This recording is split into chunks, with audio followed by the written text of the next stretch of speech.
Hey everybody, so tonight we're making roasted vegetable soup. Probably not something you'd kind of think would taste really good, but I'll give you a little spoiler alert, it's got bacon in it.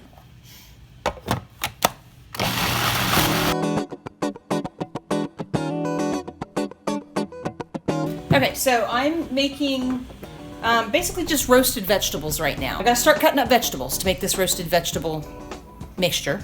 The first ingredient calls for 6 cups of cubed peeled butternut squash. I'm not a fan of butternut squash, it's too sweet for me. So in its place, I'm using zucchini and squash, which I don't have to peel. So I do a rough just slice right there, and then I have this lovely machine that cubes it for me.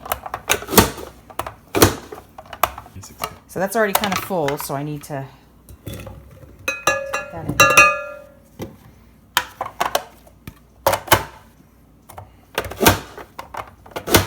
What appears to be approximately 6 cups of diced squash. Zucchini and just yellow squash.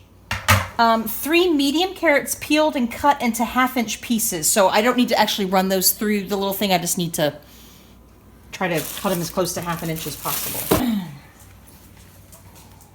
Okay. So they're saying 3 medium carrots or approximately a cup.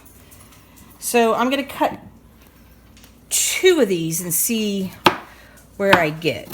So that was my smallest carrot. And it gave me about a quarter to 1/3 of a cup. So I need about a cup. Now this is a fat little guy.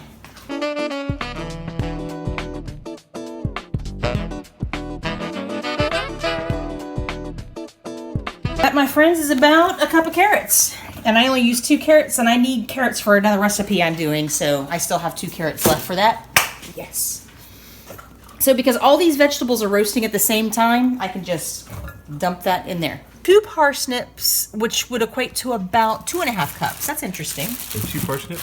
So it said it was going to take 3 carrots to equal 1 cup, but only 2 parsnips to equal 2.5 cups. And I've never used parsnips before. Didn't exactly know what they were. At the store, I asked one of the guys in the produce department, what do parsnips look like, and if you have them, where are they? And he's like, they look like those white carrots over there. Parsnip. Well, this is a peeled carrot, but you can tell the difference in color.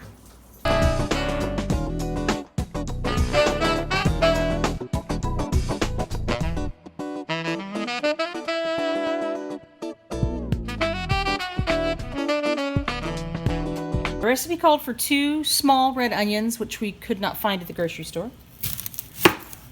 So we went with as close to a medium as we could really get, which is more like a large. I'm probably going to use just half of this. I'll cut it this way. Get that skin off. Of course, all onions have skin. I tend to go a little crazy on taking off skin. I will actually go for that first big fat layer there, just to be on the safe side.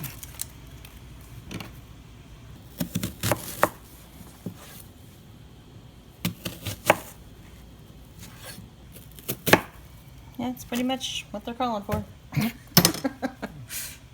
Now it's calling for 1 medium sweet potato peeled and cut into 1/2 inch pieces, about 2 cups. Cannot stand sweet potatoes. I don't care how much stuff you put on them. I don't like the base flavor of a sweet potato. First, why are you wearing goggles? Oh, I just did an onion. I'm very sensitive to the onion stuff. So Does that work? Does the goggles work? Oh yeah, totally. Okay. And I just kind of, because the onion's right there, even though I'm done cutting onion, I'm going to leave them on for the remainder of the chopping of the vegetables. Since I'm not using a sweet potato, and I'm using gold potatoes, which have very, very thin skins, just like replacing the butternut squash with the zucchini and yellow squash, I don't have to peel these. I do have to wash them off.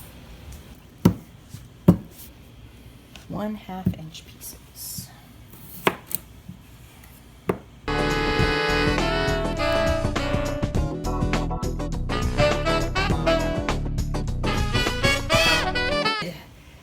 I have to have approximately 8 cups of vegetables for these 3 meals. This is an 8-cup measuring cup, and you can see I'm a little overflowing, so we're in good shape. To preheat my oven to 425 and actually stick the 2 baking sheets that I'm going to cook these vegetables on in the oven as it preheats.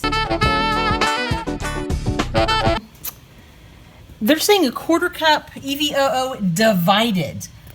At this point, why they can't tell you how I'm dividing it, I don't know. But I read down here, they only want me to add 3 tablespoons. A 1/4 cup is 4 tablespoons. So that 4th tablespoon is going somewhere else.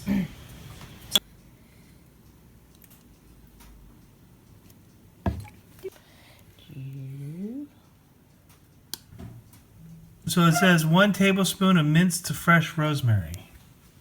I have powdered rosemary. So sprinkle on a good hefty, probably about equivalent to a teaspoon, because this is dried, so it's a lot more concentrated.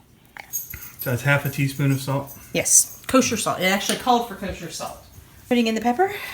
How much pepper is that? Half a teaspoon, just like the salt. The 2 cookie sheets that are preheating, and after the first 15 minutes, we're going to stir them up a little bit, and then they'll bake for another 15 minutes for a total of 30 minutes. So you're taking the pan out of the oven. Yep, now I'm going to put... So the vegetables have some oil on them, which is why we don't need to put like oil in the pan or anything.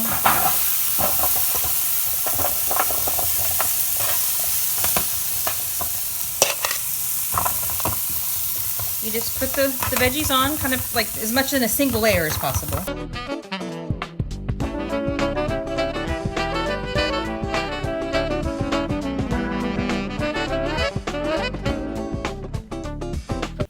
Okay, I know it says like after 15 minutes I want to stir them, but just there's a lot of stuff in there. The way our oven works, I want to set the timer for about 20 minutes, and then I'll stir and do for another 20 minutes. So instead of 425 for 30, we're going to do 430 for 40.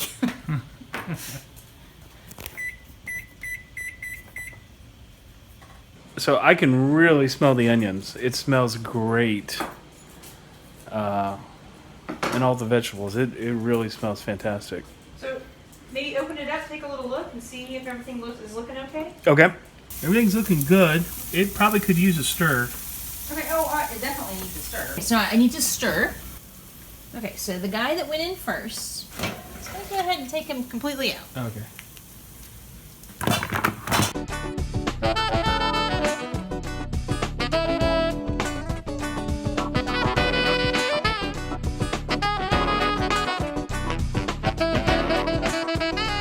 And it's gonna go in for 12 minutes.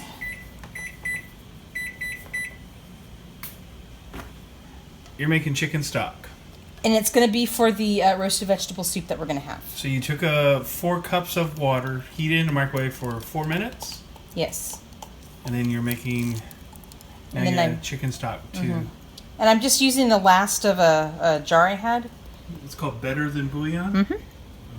If you had some liquid chicken stock, that would be fine. If you had like Weiler's cubes, whatever you got to make chicken stock, make your chicken stock.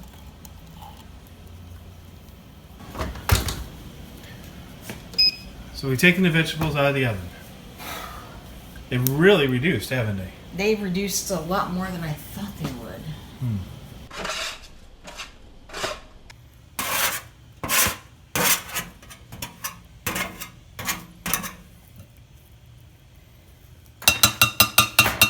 Okay, roasted vegetables.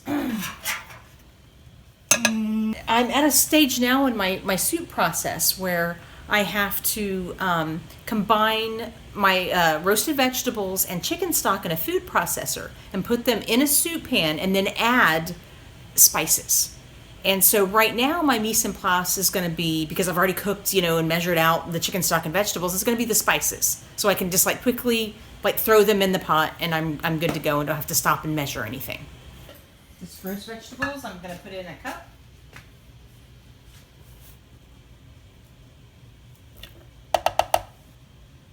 Same quantity of chicken stock. Actually, I go a little bit more because I think I have more chicken stock than vegetables. So a cup and a quarter, maybe. Something like You know. So, equal quantities of my roasted vegetable mixture and chicken stock. Okay. Be doing another round in this. Sure. It's just this is not big enough for the recipe. Right. So it's not like all smooth. There's a little bit of chunk left, but I mean, that's what you want, right? Yeah. All those big chunky black things are just like yummy roastiness from the oven. There you go.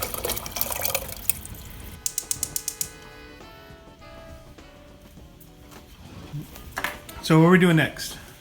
While I'm bringing that up to a simmer, I've never actually measured out my fat-free plain Greek yogurt in place of the sour cream. So that's a healthier substitution. To me, it is because it's fat-free as opposed to a third less fat. Mm-hmm. And it's got less fat calories at the very least. I don't know if they added sugar. Serving size 1 container, calories 100. So I'm adding like 30 calories. Now I have no idea how much sour cream calories are. So according to the recipe, we're going to let this simmer for 2 minutes.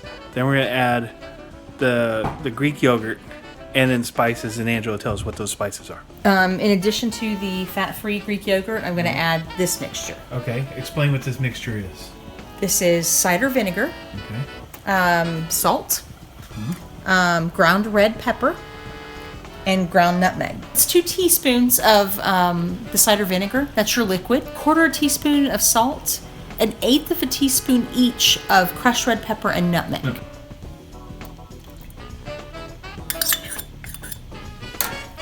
First, I added the fat-free Greek yogurt, Right. and I stirred that up until I didn't feel any lumps. So now I'm going to do some bacon. We're going to do 4 strips of bacon. We're going to do it in an iron skillet. We're going to do the old-fashioned way. Not this, like, microwave thing or anything like Do you that. have a press? Angela asked, do we have a press? Yeah, we have a press. We'll find something to I say. forgot. I like to tear the bacon in half. So I'll do 2 strips.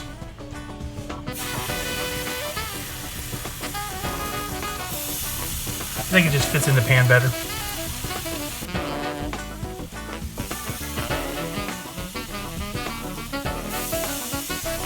Because we're dealing with raw meat, we gotta wash our hands. So the question from the audience was, do we have a bacon press? We have a smaller skillet. We're gonna set that right on top.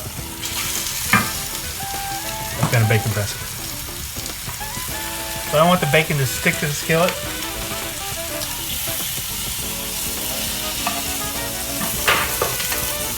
A little bit stuck, but you know what? We're gonna crumble it anyway. To drain the grease from the bacon, we have a plate with a paper towel.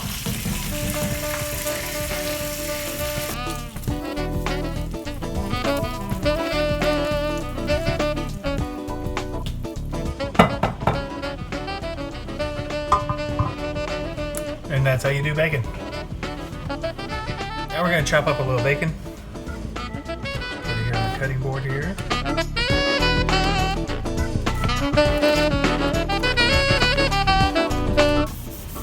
Alright, so we got our bowls of soup. We sprinkle on bacon first. Yes. Take a little bacon. Here's mine.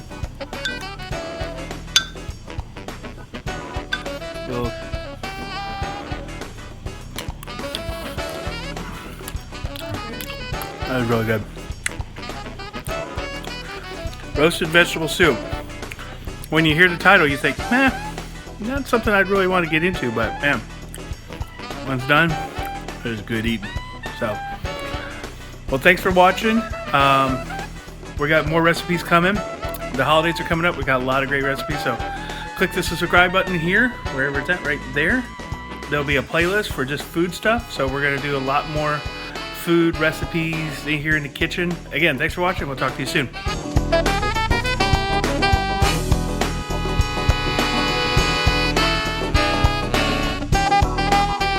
And onion goggles